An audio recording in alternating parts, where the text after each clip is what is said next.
Fala galera, beleza? Sejam muito bem-vindos aqui no nosso YouTube, no canal do Evra. Eu sou o professor Henrique Guimarães, sou professor de História aqui do Evra e hoje nós iremos fazer uma baita de uma revisão para o vestibular 2023 da UFMS.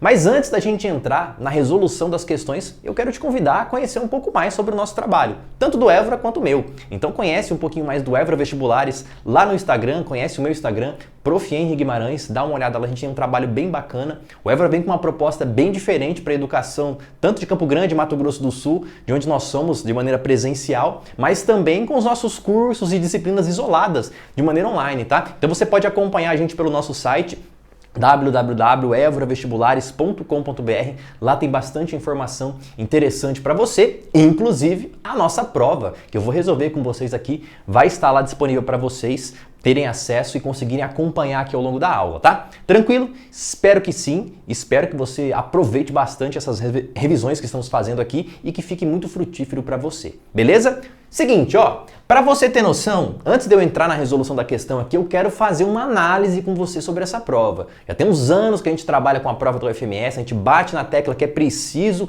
analisar e estudar essa prova com profundidade. Então, quando eu falo das questões de história, tá? Sobre as outras disciplinas de meus colegas, eu já não comento, tá? Mas, ó, quando eu penso em história, professor, e aí? Tô vendo esse vídeo, a gente tá em novembro, outubro, véspera da UFMS, tô perdido, o que eu faço? O que eu reviso? Eu diria para você pensar principalmente em dois tópicos aqui, ó.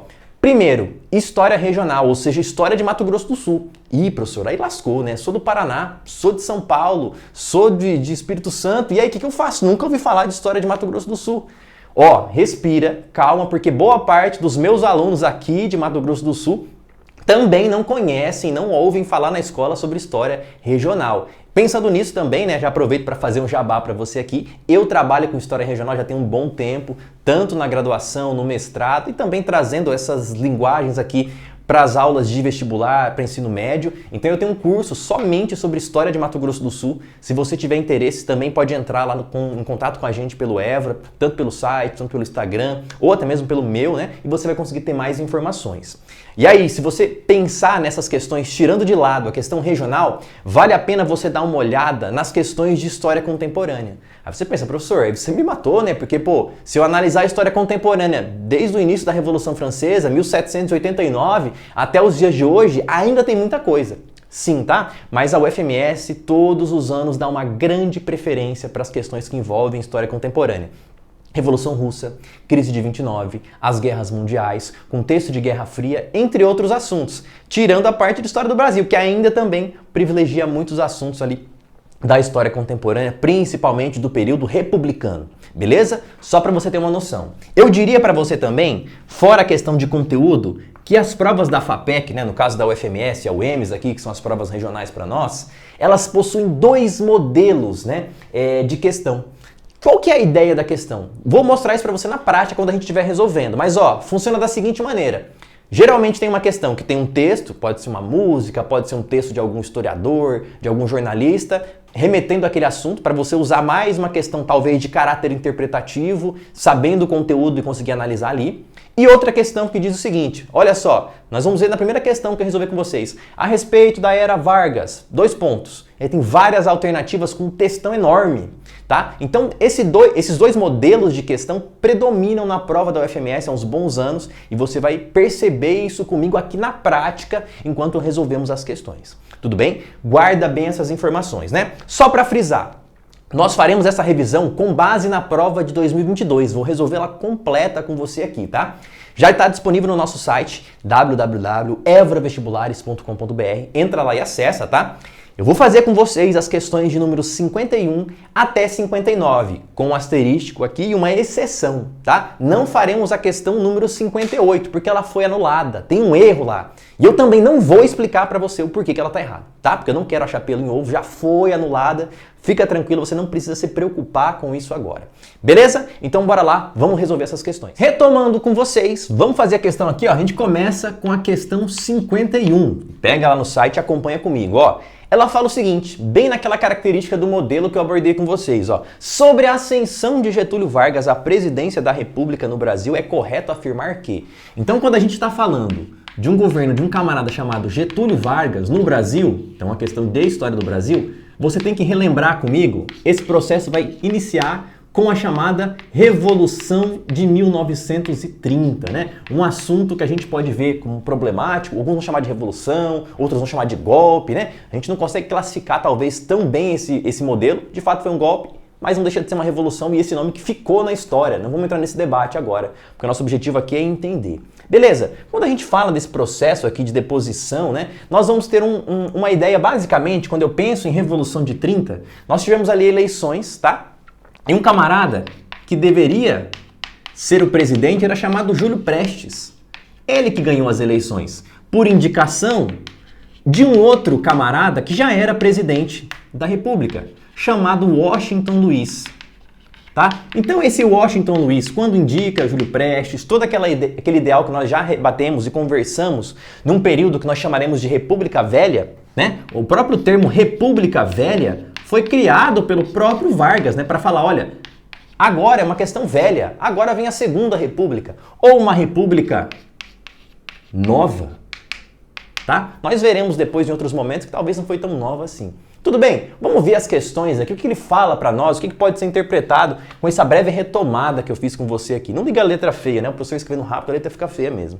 Ó, após a instalação do chamado Estado Novo, Estado Novo é em 37, galera, não é com a Revolução de 30, tá? Getúlio Vargas governou o Brasil entre 30 e 45. Não, ele já viajou na questão temporal. Adotou práticas totalitárias e populistas, fechou o Congresso e governou o Brasil, diversificando a economia nacional. Olha, cuidado para você não se confundir aqui, porque ele fala que começou com o Estado Novo. Não, começa com a Revolução de 30, aí temos um governo provisório até os ritos de 34, tá? Depois começamos a ter ali um governo constitucional de 34 a 37. 37, plano Cohen, lembra? Entramos a falar sobre o Estado Novo. Então ele deu uma viajada. B. Getúlio Vargas foi eleito no ano? Não, ele não foi eleito. Foi um golpe, né? Eu falei para vocês.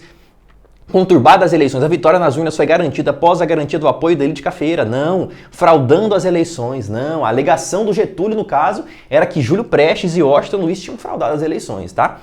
Não ele.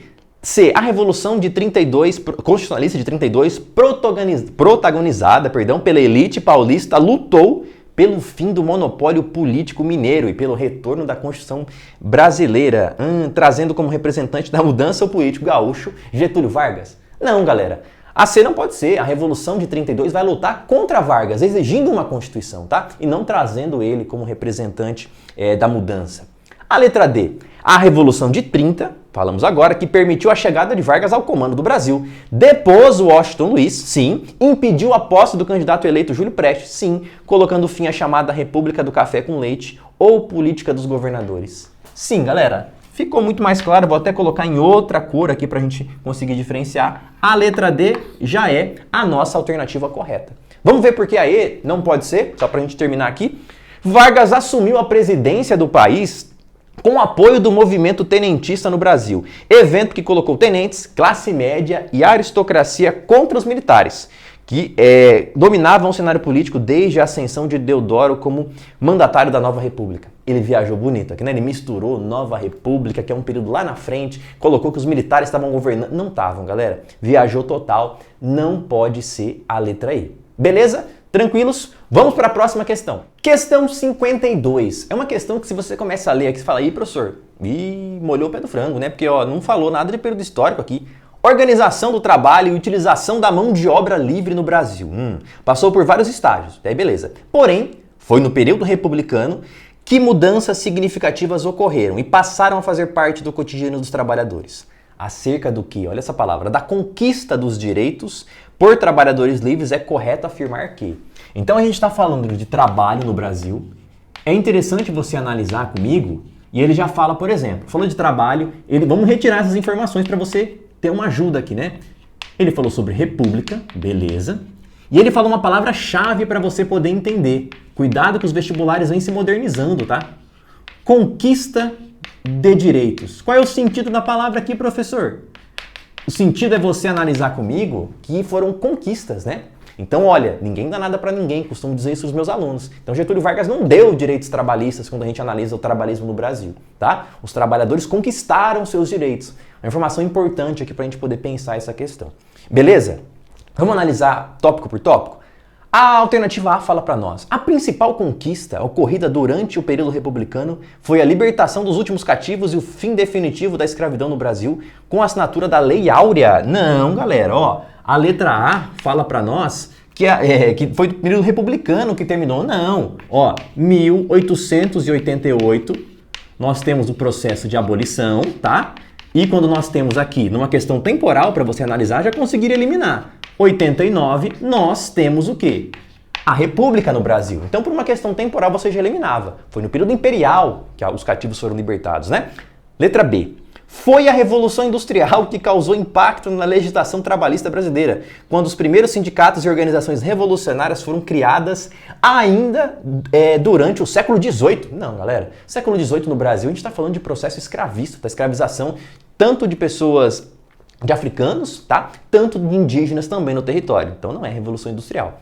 Letra C. A partir do ano de 1930, os direitos dos trabalhadores foram assegurados com a criação do Ministério do Trabalho, Indústria e Comércio, bem como a Carteira de Trabalho, que representou mais segurança e direito aos trabalhadores nas relações de trabalho. Sim, galera, ele resumiu perfeitamente aqui. Você poderia classificar aqui, é a nossa alternativa correta, que essa questão seria algo que a gente pode chamar de Era Vargas. Então, ó, duas questões de Era Vargas seguidas aqui, né? Uma como iniciou e uma sobre questões de trabalhista, no caso, né? E quando você pensa comigo aqui, questão de Era Vargas nesse contexto, é legal você pensar comigo, né? A própria palavra, vou colocar para você novamente aqui, né? Conquista. Então nós temos, por exemplo, né, greves no Brasil que já vão exigir questões no Brasil para direitos trabalhistas desde 17. Greves desde, vou até colocar para você, né? Desde 1917, como a grande greve de 1917. Então não surge do nada a luta, então é um processo histórico que vai chegar e vai culminar no quê? Na conquista desses direitos. Vamos ver as outras, né? D. Os governos populistas das décadas de 40 e 60 foram os primeiros instrumentos da conquista dos direitos dos trabalhadores, sendo a aprovação da CLT em 54. Não, ele já errou na datação, errou na questão histórica. Já vou nem ler com você, tá? Letra E. A República no Brasil emergiu fundamentada pelo positivismo francês e com valores de democracia e amplo apoio popular. Opa, fato que impulsionaram a criação de um conjunto de leis que asseguraram os direitos dos trabalhadores livres, tanto do campo quanto da cidade, além de permitir a organização sindical e o direito à greve. Não, tá? Não permite o direito à greve. E esses primeiros direitos trabalhistas, né? Se você quiser pensar comigo aqui, esses direitos trabalhistas que nós chamaremos aqui, a princípio, eles são direitos para quem? Para uma pequena parcela da população, sobretudo para a população que vive no meio urbano, tá? Então não é para os trabalhadores do campo, isso vai chegar bem depois, beleza? Só para você ter noção, não pode ser também a alternativa E. Bora lá, questão 53. Essa é uma outra questão capciosa que ano passado deixou alguns dos meus alunos com dúvidas. Por quê? Vamos ver comigo, ó.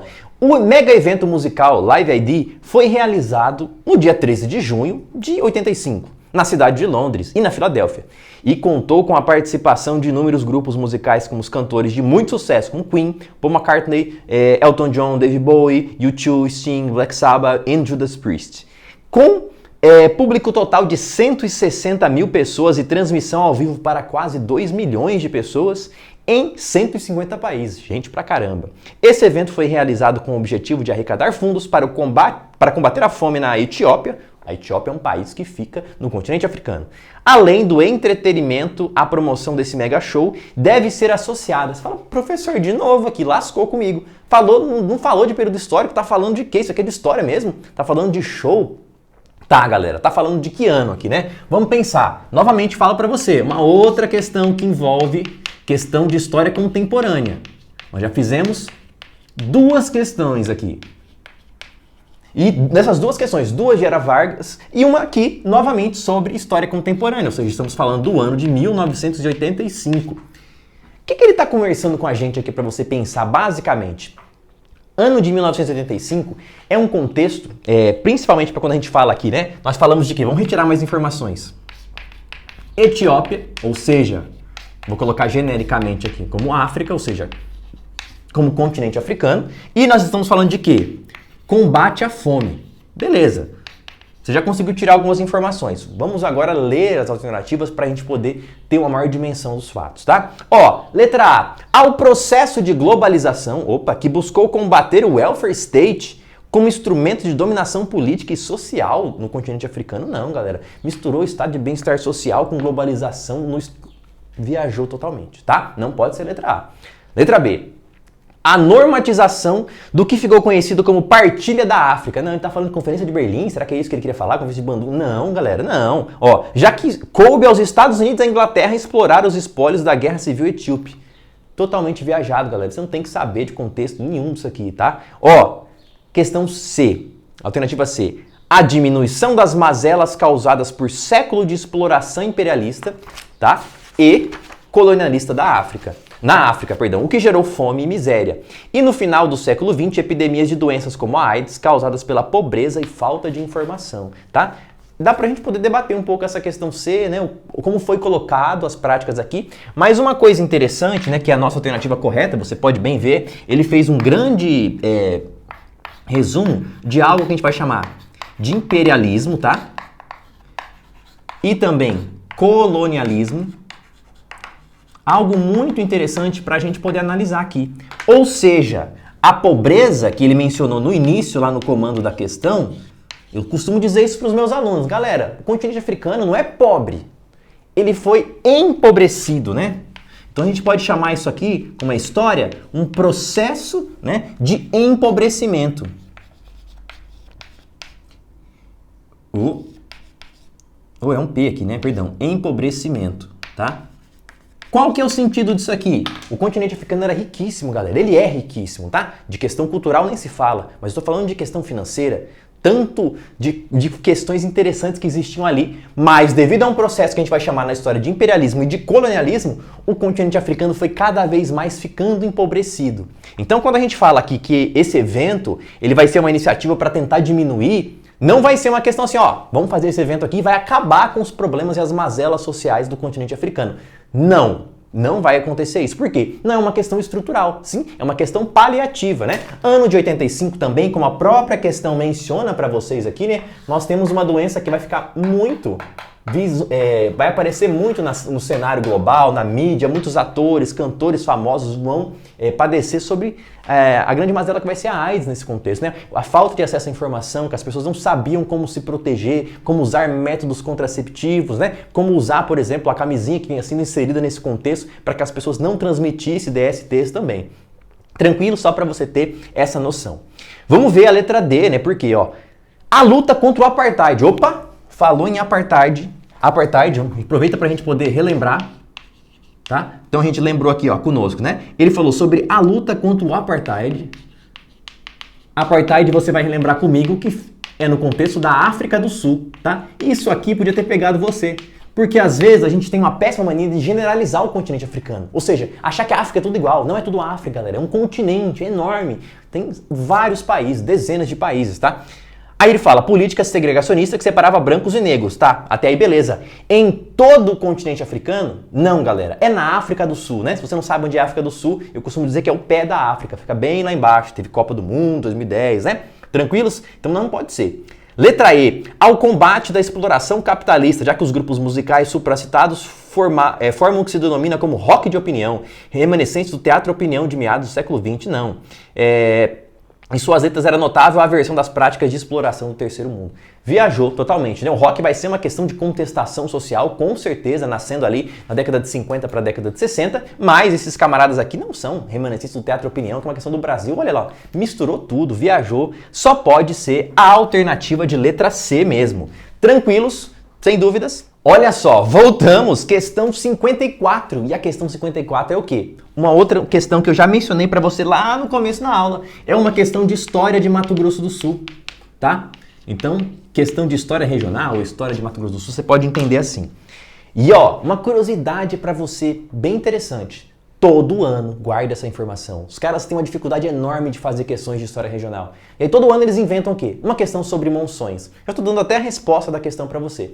Mas eu quero te explicar uma pegadinha que pode ter aqui, que nem é pegadinha, mas se você não ler de maneira atenta, você pode errar. Beleza? Então essa questão fala sobre um processo que nós chamaremos aqui, na história, de monções. Vamos relembrar brevemente o que é as monções, né? Quando a gente fala especificamente em monções em Mato Grosso, tá? Eu falo Mato Grosso porque a gente vai chamar de Mato Grosso do Sul só com a criação do estado lá na década de 70. Beleza? Ó, o que é monção basicamente? Você estuda na geografia também o processo de monções, né? A alteração dos ventos e tal que muda as temperaturas em regiões do continente asiático, blá blá blá blá blá blá, né? Pergunta pro professor de geografia que vai ser melhor que eu para explicar. O lance aqui para a gente poder entender a ideia de monções é que o nome foi emprestado. Ou seja, como as pessoas demoravam num processo que nós vamos ter aqui, por exemplo, né? Vamos rememorar uma ideia aqui de, por exemplo, Cuiabá, com a questão da economia do ouro. As pessoas demoravam, em média, para sair ali da região que hoje fica São Paulo, né? Então a gente pegar região para chegar em São Paulo para Mato Grosso, numa média de 6 meses de viagem. Então, por isso, 6 meses paralelos dão a questão do nome. Os 6 meses das monções, a questão geográfica, e os 6 meses para chegar de São Paulo até Mato Grosso levavam também 6 meses. Por isso o nome monções. O que são essas monções de fato, professor? Você falou e não entrou no assunto? São expedições, tá?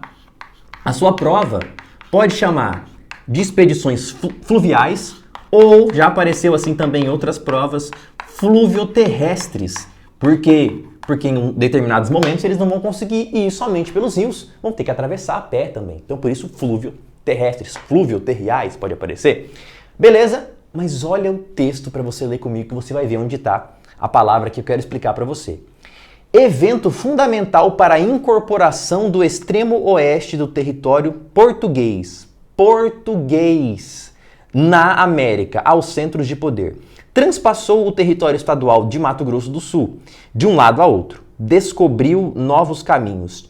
Dilatou a fronteira, fez surgir vilas e povoados e permitiu a economia de exploração dos recursos naturais da região de Mato Grosso. Qual evento histórico está associado ao enunciado? Aí você vê, monções, né? Já disse que é a resposta. Então vamos ver por que não pode ser as outras. Comissão Rondon. O que é Comissão Rondon, galera? Lá no contexto do início do século XX, Comissão Rondon, levar, por exemplo, os telégrafos, a questão indígena do Rondon, muito importante nesse contexto, criação do SPI, o Serviço de Proteção ao Índio, tá? Não é. Retirada da Laguna. Não, retirada da Laguna é a fuga dos soldados brasileiros aqui pelo território do atual Mato Grosso do Sul, né? Dando destaque aí para Guia Lopes da Laguna, Camisão, entre outras figuras aí, que depois vai ser ressignificado esse processo de fuga, dando um caráter heróico para essa retirada, né? Vai até mudar a questão militar, porque assim, até hoje quando fala as tropas bateram em retirada, a origem está lá na retirada da Laguna, Guerra do Paraguai, aqui no atual território de Mato Grosso do Sul. Também não é. Caminho de Peabiru. Peabiru, galera, é um caminho, uma rota que a gente pode chamar de uma rota até mesmo indígena, pré-americana, né? De indígenas, povos ali que remetem aos incas, por exemplo, que sai lá do estado de Santa Catarina, atravessa o estado de Mato Grosso do Sul, passa por trás ali, vai para Bolívia e chega até o Peru, tá? Onde indígenas passavam, né? E se comunicavam e conseguiam atravessar todo esse território, né? Alguns vão mencionar, por exemplo, que muitos grupos desses indígenas aí tinham contatos antes da chegada dos portugueses e espanhóis, e também que esse caminho de Peabiru existe, né, melhor dizendo, até os dias de hoje, ainda preservado em algumas regiões, tá? Almir Sater lançou uma música recentemente, que estava na novela Pantanal, que remete aqui ao meu estado, chamada Peabiru, muito interessante, tem uma crítica social bem bacana, vai que a UFMS quer fazer um tema aí falando sobre isso também, já deixo de dica para você ouvir, tem no Spotify, Deezer e todas as outras plataformas aí de áudio, beleza? A letra E, Estrada de Ferro Noroeste do Brasil. E aí, a questão chave aqui para você poder entender comigo é que a letra A fala sobre monções e nós temos uma letra E que fala sobre noroeste do Brasil, a chamada NOB, ou seja, que num contexto de 1914 vai chegar aqui na região de Mato Grosso do Sul, sobretudo na cidade de Campo Grande, tá? E você pensa comigo, professor, sempre quando eu falo de ferrovia eu ouço falar que tem progresso, desenvolvimento. E agora, lê com cuidado aqui, né? Transpassou o território estadual de Mato Grosso do Sul. Pô, a ferrovia fez isso. Descobriu novos caminhos, a ferrovia fez isso. Dilatou a economia, sim, com a exploração de recursos naturais. Que recursos? A erva mate, Companhia Erva Mate Laranjeira. Lembra? Se não lembra, calma. Região de Mato Grosso. Qual evento histórico? E aí você podia ir lá e marcar Estrada de Ferro. Muitos alunos falaram, professor, foi Estrada de Ferro, não sei o que, não sei o que. Mas você não leu com cuidado. Porque olha lá, evento fundamental para a incorporação do extremo oeste do território português Português é a palavra-chave. Galera, se eu estou falando de 1914, que é o contexto da Ferrovia Noroeste do Brasil, não pode ser português. O Brasil já é independente. Tá? Então só pode ser monção, porque eu estou falando de quê? Período imperial, de período de colônia, de fato. Por isso o território português, tá? Nem imperial dá para falar. Período colonial, por isso o território português. Depois de 1822, com a independência do Brasil, atente-se, bicentenário da independência esse ano, nós só podemos chamar essa região de Brasil e não mais de Portugal, tá? A palavra-chave para você poder entender é isso, território português. Por isso, só pode ser essa alternativa aqui que fala sobre as monções. Tranquilos? Vou limpar esse quadro aqui e já volto para falar com vocês. Olha só, mais uma questão falando sobre contexto de história contemporânea, tá? Parece que eu planejei isso, não é, galera? É a prova da UFMS. Vamos lá, questão 55. No final do século XIX e no início do século XX foram marcadas pela exploração de um importante produto nativo do Brasil, a borracha, proveniente do extrativismo da seringueira e gerando como produto o látex. Essa atividade econômica transformou significativamente a região norte. Permitiu um grande impulso no desenvolvimento de cidades como Manaus e Belém. Até retirei as informações e coloquei para vocês aqui. Assinale a alternativa que está corretamente associada ao ciclo da borracha no Brasil do período proposto pelo enunciado. Já coloquei para vocês as informações aqui. Eu até chamei de ciclo da borracha, entre aspas. Por quê, professor?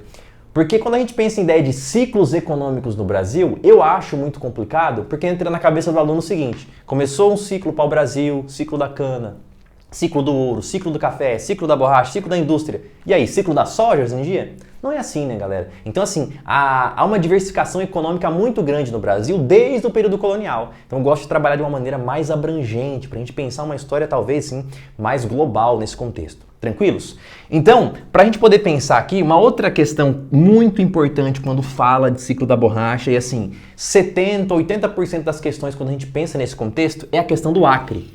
E aí vem sempre aquela piadinha sem graça, né? Meus amigos aí acrianos nos perdoem, mas ó, o Acre existe, né, galera? Então não pode ficar com essa, mas isso aqui é o Acre, professor, o Acre.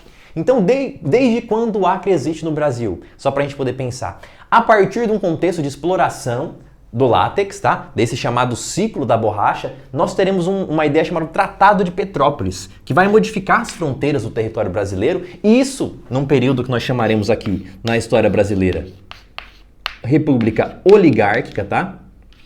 Ou República Velha, como você quiser chamar, e que vai o quê? Basicamente anexar o que vai ser hoje o atual estado do Acre junto à Bolívia, né? Então, a principal questão aqui, né? A Bolívia, mas em troca de quê, professor? Em troca, principalmente, né? Vamos colocar o que simboliza para nós hoje em dia. Dinheiro e também uma outra ideia que ajudaria muito os bolivianos ali, a ferrovia Madeira-Mamoré, tá?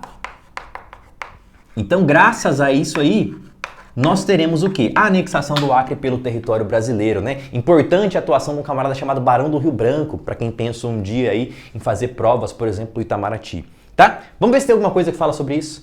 A criação de um pátio industrial automobilístico no Brasil, visando a maximização de produção de látex nacional. Não, esse látex era para exportação, tá? B. Expulsão dos trabalhadores rurais do sertão e agreste nordestino, permitindo a ascensão de grupos locais armados como os cangaceiros. Não, o contexto do cangaço, do banditismo social é um outro contexto à parte. Não é isso aqui, tá? C. Negociação e aquisição do atual território do estado do Acre, junto à Bolívia, já que muitos trabalhadores brasileiros viviam nessa região para explorar os seringais nativos. Sim, galera. Agora sim, letra C faz todo o sentido, tá? Letra D, defesa do ecossistema e da diversidade ecológica da Amazônia, com o surgimento de órgãos de defesa da floresta e do acirramento do conflito pela terra, culminando com o assassinato do seringueiro Chico Mendes. Cuidado, tá? Você podia marcar essa aqui achando que poderia ser a questão, tá? Os seringais vão continuar depois, tá? Embora depois tenha uma queda no mercado internacional do preço do látex, tá? Isso retoma depois num outro contexto brasileiro, tá? Que aí sim, no contexto da ditadura militar, nós teremos quem? Um camarada seringueiro, ambientalista, um importante ativista chamado Chico Mendes, tá? Mas não é nesse contexto que eu tô falando para você aqui no início do século XX, tá? Transição do 19 para o 20, como a própria questão coloca para você, beleza? Então, já marcamos aqui, né? Mas é essa questão de letra C. Vamos ver a última, porque a letra E, ruptura com a política do café com leite, já que a elite nortista reivindicava maior participação na direção do país, pois na exportação de borracha representava mais da metade do volume do comércio internacional do Brasil na época. Vai ter um momento que a economia do látex vai dar um boom, mas ele é efêmero, tá? E essa questão de participação do norte não. Nesse contexto de República Velha, de República do Café com Leite, as oligarquias ali, principalmente paulista e mineira, que imperavam nessa cena. Beleza? Então só pra gente firmar aqui, a alternativa de letra C. Questão de número 56 sai um pouquinho do leque da questão de história contemporânea e vem falar sobre o período colonial brasileiro. Já até retirei as informações para você, ó. Século XVIII, região onde hoje se localiza o estado de Minas Gerais, transformou-se com a mineração, o ouro. Milhares de pessoas se dirigiram à zona em busca de ouro. Viu-se a formação de núcleos urbanos e um grande controle da coroa portuguesa sobre os ganhos econômicos. Tranquilo. Esse controle leva a uma rebelião ocorrida em 1720. Ponto. Se você souber a data da rebelião, você já acerta a questão, tá? Você não é obrigado a saber literalmente a data, a gente vai conseguir analisar de outra maneira, tá? A cenário alternativa que nomeia a rebelião e descreva suas exigências respectivamente. Então, beleza, ó. Guerra dos Mascates. Ó, você tem que saber, geralmente, quando você analisa rebeliões históricas, primeira coisa para você conseguir diferenciar, localização. Então, Guerra dos Mascates, galera, outra região, Nordeste brasileiro, não é Minas, tá? Já pula ela, nem vamos ler o resto. Letra B, Revolta de Barbacena. Barbacena, professor, eu não sei, mas acho que fica em Minas, né? Vamos ler o resto. Os revoltosos, em suas maioria liberais, exigiam a descentralização das decisões em relação à extração aurífera e a diminuição dos impostos. Será que a Revolta de Barbacena exigia isso? Acho que não, tá? C. Revolta de Beckman. Proprietários de Minas exigiam a anulação do decreto que proibia a escravização de indígena, mão de obra essencial para o trabalho aurífero. Essa revolta de Beckman, ela aconteceu em 1720? Não, né, galera? Tá? D. Revolta de Vila Rica. Pô, essa aqui aconteceu em 1720. Os rebeldes exigiam a anulação do decreto que criava as casas de fundição, bem como a redução no preço dos alimentos. Sim, até aí tranquilo, beleza? Ó, letra E, Revolta dos Emboabas, os revoltosos paulistas que lutavam contra os portugueses pela posse das regiões descobertas. A Guerra dos Emboabas foi isso? Foi, mas não aconteceu em 1720. Vamos recuperar rapidamente com você aqui, né? Quando a gente começa a analisar esse contexto, as chamadas casas de fundição. Só para você revisar comigo, tá? Casas de fundição, nós vamos ter, por exemplo, a criação de impostos, né? Para os caras cobrarem diretamente. Para coibir, por exemplo, algumas práticas de pirataria. Então, o principal dos impostos, talvez, que você deve ter ouvido, é aquela ideia do chamado quinto, ou seja, 1/5. Nesse contexto, então, se você pegar 1/5, basicamente, né, o professor de história não é muito bom de conta, mas dá 20%. Então, como é que funcionava nessa casa de fundição? Você ia lá, levava o ouro, e a partir do momento que a casa de fundição estava instalada, o ouro só poderia sair em barras com o selo da coroa. Assim, a gente foge da ideia, por exemplo, né, que eu já mencionei para você, mas não custa escrever aqui, da ideia da pirataria. Vamos dar um exemplo prático do que a gente tem como pirataria aqui, por exemplo, os Santos do Pau Oco, que você já deve ter ouvido, talvez ditados, né, a galera falando. O que significa ter um santo do pau oco? Basicamente um santo que ele é oco por dentro e a galera faz o quê? Coloca ouro lá para praticar pirataria. Então, ó, hoje é dia de São Benedito, então pega lá o santo, abre ele por dentro, enche de ouro, ó a procissão de São Benedito, os caras passando com o santo lá, vai lá, leva para outra região e ó, foge da fiscalização da coroa. Táticas muito importantes nesse contexto do período da mineração em Minas Gerais. Tranquilos? Vamos para a próxima questão? Ó, a próxima questão, para você ter noção comigo aqui, é uma questão 57 e ela muda um pouquinho a direção da questão, tá? Ó, questão 57, ela vai falar para nós de processo de ocupação do continente americano. Então, ó, a ocupação do continente americano por parte de espanhóis e portugueses, bem como a manutenção desses territórios coloniais, deu-se em diversas frentes. Uma delas foi diplomática, tá? Então ele falou em ocupação e ele falou em questão diplomática, tá? Falou de diplomacia no contexto de ocupação. Você vai ter que lembrar do que ele está pensando para nós aqui, tá? Principalmente com a assinatura de bulas. O que é uma bula? De remédio? Não, galera. Bula é um acordo, tá? Geralmente com a Igreja Católica. E tratados. Então ele fala para nós aqui, normalmente mediados pela Igreja Católica. Assinale a alternativa que explica corretamente esses assuntos. Vamos recapitular com você aqui, ó. Então eu falei de tratados, tá? o principal tratado que nós pensaremos o quê? Em período de ocupação. Vão ter outros que a própria questão vai mencionar para nós, mas eu quero de ocupação, tá? Então, tratados. Então vai ser o Tratado de Tordesilhas, tá? Esse é o principal tratado que nós teremos nesse processo de ocupação. Cuidado, porque há muita confusão quando a gente pensa em Tratado de Tordesilhas, tá? Ele não vai dividir o continente americano. Eu sempre digo isso. Ele divide o quê? O mundo, tá? E ele divide esse mundo para quem? Para Portugal e também para a Espanha. Então, cuidado. Com o quê? Mediação da igreja. Porque essas duas nações são nações católicas, tá? Então, vou até colocar aqui, ó, mediação da Igreja Católica Apostólica Romana. Beleza? Para você ter essa noção comigo. Vamos ver aqui, tem alguma alternativa que fala sobre isso? A letra A. Com a bula Aerte Regis de 1481, Portugal garantiu a posse do que hoje é o Nordeste brasileiro. Essa bula iniciou um longo período de ajustes no território colonial. Não, não é isso, tá? Esse contexto, 1481, não temos nem a ideia dos portugueses virem ocupar o Brasil, para você ter noção, tá? Olha lá. A bula Intercoitera, publicada em 1493, fixou o que seria o domínio português e espanhol no chamado Novo Mundo, ou seja, o continente americano, traçando uma linha imaginária com as 100 léguas do ocidente de Cabo Verde. Sim, Cabo Verde no contexto africano ali, tá? Letra C. O Tratado de Tordesilhas, né? A letra B, eu já falei para vocês que está tudo correto, então já é a nossa resposta. Vamos até assinalar aqui. Essa bula intercoitera, vamos remediar aqui com você, só porque eu já falei do Tordesilhas, né? Que seria o mais importante. Embora, talvez não seja a nossa resposta, tá? Bula inter... Até escrever certinho aqui, porque está em latim. Coetera. Quem assina uma bula, geralmente, é um papa, tá? Só para você ter essa noção. Ele falou isso para você da intermediação da Igreja Católica. E ele vai fixar o que vai ser esse domínio português e também um domínio espanhol nesse contexto. Então a bula intercoitera, ela vai servir como base para depois a gente vir e fixar o domínio com o quê? Com o Tratado de Tordesilhas. Então ele fala para nós, o Tratado de Tordesilhas, na letra C, em 1494 foi o primeiro a garantir posses portuguesas. O primeiro? Não. A bula intercoitera garante antes. É base para chegar a Tordesilhas, tá? No ocidente, traçando uma linha imaginária 300 léguas do oeste da ilha de Santo Antão. Não é da ilha de Santo Antão, é de Cabo Verde, tá? É uma questão bem capciosa, porque você tinha que saber exatamente, né, a quantidade de léguas e a região da onde é colocado o tratado. Então, assim, uma questão pesada mesmo, tá? A letra D fala sobre o primeiro tratado, no primeiro tratado de Santo Ildefonso, em 77, foram resolvidos problemas coloniais no sul do território espanhol da América, com a Espanha cedendo colônias de Sacramento e 7 povos das missões a Portugal. Não, Sacramento não, tá? Sacramento fica para os espanhóis. E, por meio do Tratado de Badajoz, em 1801, Portugal cedeu metade do que hoje são o estado do Pará e Amapá para os espanhóis. Não, não cedeu, tá?